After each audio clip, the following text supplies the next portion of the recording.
ঠাকুরগাঁয়ের পীরগঞ্জে আন্তঃ উপজেলা ক্রিকেট টুর্নামেন্টের ফাইনাল খেলা অনুষ্ঠিত হয়েছে।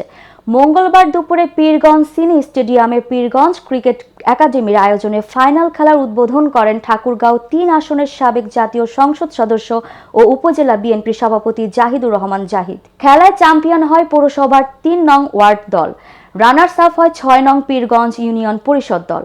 বিকালে উভয় দলের মাঝে ট্রফি বিতরণ করা হয়। উপজেলা যুব দলের সভাপতি নাজমুল হুদা মিঠুর সভাপতিত্বে ট্রফি বিতরণ সভায় বক্তব্য দেন উপজেলা নির্বাহী অফিসার এএনএম ইশফাকুল কবির, থানার অফিসার ইনচার্জ তাজুল ইসলাম, জেলা কমিউনিস্ট পার্টির সাধারণ সম্পাদক অ্যাডভোকেট আবু সায়েম, উপজেলা জামায়াতের আমির বাবলু রশিদ, উপজেলা কমিউনিস্ট পার্টির সভাপতি প্রভার সমীর শাহজাহান আলম, উপজেলা বিএনপির যুগ্ম সাধারণ সম্পাদক জিল্লুর রহমান জুয়েল, পীরগঞ্জ প্রেস ক্লাব সভাপতি জয়নাল আবেদিন বাবুল, সাধারণ সম্পাদক নসরতে খোদা রানা, পীরগঞ্জ ক্রিকেট একাডেমির সভাপতি জিয়াউল্লাহ রিমু, সাধারণ সম্পাদক নূরে আলম সিদ্দিকী কনক সহ আরও অনেকেই।